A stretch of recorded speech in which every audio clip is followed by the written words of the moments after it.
નમસ્કાર વિદ્યાર્થી મિત્રો, તારા વિદ્યા મંદિર હાઈસ્કૂલ પરિવાર તરફથી આપનું સ્વાગત કરું છું। ધોરણ 6 વિષય हिंदी। बूझो तो जानो। विद्यार्थी मित्रों, गए वीडियो में हमने कितनी पहेली देखी थी। आज हम उसके बाद की पहेलियाँ देखेंगे। कभी हूँ पतला, कभी हूँ मोटा, कभी हूँ गेंद जैसा। यानी मैं कभी पतला और कभी मोटा हो जाता हूँ। कभी मेरा आकार गेंद जैसा हो जाता है। गेंद यानी कि गोल। मेरी कोई बहन नहीं है, पर बच्चों का मैं मामा हूँ। मेरी कोई बहन नहीं है, फिर भी बच्चों का मामा कहलाता हूँ। तो बोलो बच्चों, मैं कौन हूँ? हाँ, चंदा मामा। अब हम उसके बाद की पहेली देखेंगे। बड़े सवेरे उठती हूँ मैं, सैर गगन की करती हूँ मैं। यानी मैं सुबह सुबह जल्दी उठ जाती हूँ। मैं आकाश की सैर करती हूँ। आलस सुस्ती तनिक न करती, हरदम ही कुछ करती हूँ मैं। गर्मी में मैं जरा भी, गर्मी हो ठंडी हो या किसी भी मौसम में, मैं जरा भी आलस नहीं करती। मैं हमेशा कुछ ना कुछ करती रहती हूँ। तो बोलो बच्चों, मैं कौन हूँ? हाँ, गेरैया यानी गोरैया यानी कि चकली। अब हम लास्ट पहेली देखेंगे। तन है मेरा हरा भरा, रस से रहता सदा भरा।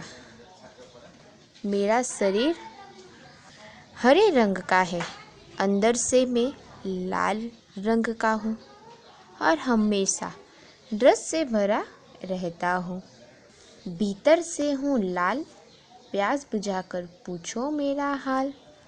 यानी गर्मी में पहले लोगों की प्यास बुझाता हूँ और फिर उनका हाल चाल पूछता हूँ।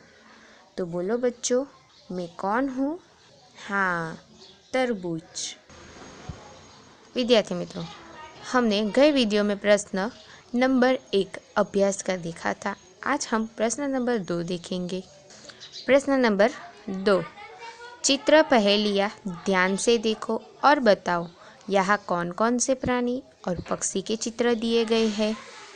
तो बोलो बच्चों, यहाँ पे हमें एक चित्र दिया गया है। उसमें से हमें प्राणी और पक्षी को अलग करना है, यानी कि उनका वर्गीकरण करना है। तो बोलो बच्चों, आपको पहला कौन सा पक्षी और कौन सा प्राणी दिखाई दे रहा है? हाँ, हाथी दिखाई दे रहा है। और उसके बाद कौन सा प्राणी दिखाई दे रहा है?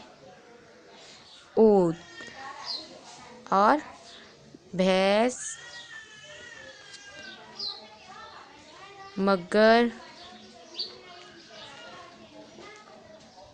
और पक्षी में कौन कौन से दिखाई दे रहे हैं?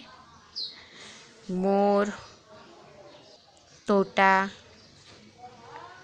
सारस, चिड़िया, बतख। हम वापस से फिर से प्राणी की ओर आते हैं। प्राणी में कौन दिखाई दे रहा है? लोमड़ी, कछुआ, कुत्ता और हिरन। हाँ विद्यार्थी मित्रों, आपको प्रश्न नंबर 2 में सिर्फ प्राणी और पक्षी का वर्गीकरण ही लिखना है। चित्र आपको ड्रॉ नहीं करना है। अब हम देखेंगे प्रश्न नंबर 3। निम्नलिखित शब्दों का वाक्य में प्रयोग कीजिए। यहाँ पे हमें उदाहरण दिया गया है। पर्वत, पर्वत का वाक्य आएगा हिमालय ऊंचा पर्वत है। ऐसे ही हमें पेड़ का वाक्य बनाना है। पेड़ हमें फल देते हैं। नदी का वाक्य आएगा गंगा पवित्र नदी है। तीसरा, आम, आम फलों का राजा है। हाथ का वाक्य आएगा खाने से पहले हाथ धोने चाहिए। मकान का वाक्य आएगा, यह नया मकान किसका है। खिलौना का वाक्य आएगा, माँ बच्चे के लिए खिलौना लाई। विद्यार्थी मित्रों, यहाँ पे हमें जो शब्द दिए गए हैं उसमें ऐसा नहीं है कि आप यही वाक्य लिख सकते हैं। आप कोई भी वाक्य बनाकर इसमें लिख सकते हैं। अब आएंगे प्रश्न नंबर 4। 8 अंतर बतलाओ, जल्दी दिखाओ अपनी अक्लमंदी। यानी 8 आपको अंतर दिखलाने हैं। यहाँ पे हमें 2 चित्र दिए गए हैं, उसमें से 8 कौन सी चीज़ अलग है जो एक चित्र में है और जो दूसरे चित्र में नहीं दी गई है। तो आपको ये तफावत अपनी सूझबूझ से ढूंढना है। अब हम उसके बाद का प्रश्न देखेंगे। प्रश्न नंबर 5, पढ़कर कोष्ठक में उचित शब्द लिखिए। यहाँ पे पहला शब्द है, जब किसको जाने के लिए कहना। तो यहाँ पे हमें एक ही शब्द लिखना है, तो क्या आएगा? हाँ, जा। दूसरा वाक्य है जीवन प्राण। तो यहाँ पे हमें 2 शब्द का उसके अनुरूप एक शब्द और लिखना है।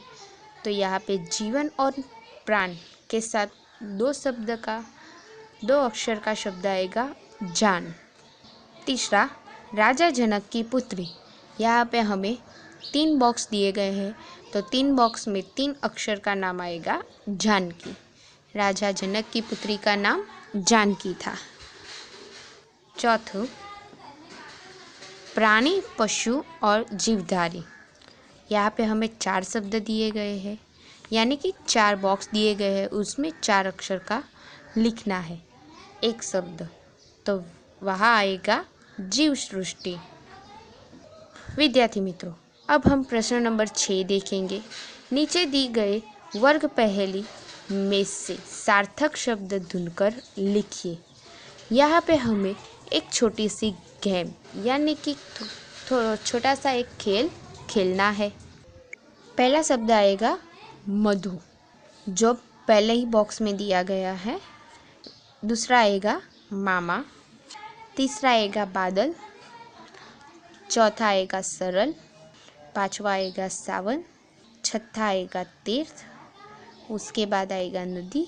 उसके बाद आएगा दल। और उसके बाद आएगा वन। और उसके बाद आएगा मंद। विद्यार्थी मित्रों, यहाँ पे आपको ये कोष्ठक ड्रॉ करना है और उसमें से जो वर्ग पहेलियाँ बनती है उसमें दिखानी है आपको, और नीचे उसका शब्द भी अलग से लिखना है। तो विद्यार्थी मित्रों, आज के लिए बस हम इतना ही करेंगे। अगले वीडियो में उसके प्रश्नों के उत्तर, स्वाध्याय के प्रश्नों के उत्तर देखेंगे। तब तक के लिए अस्तुत।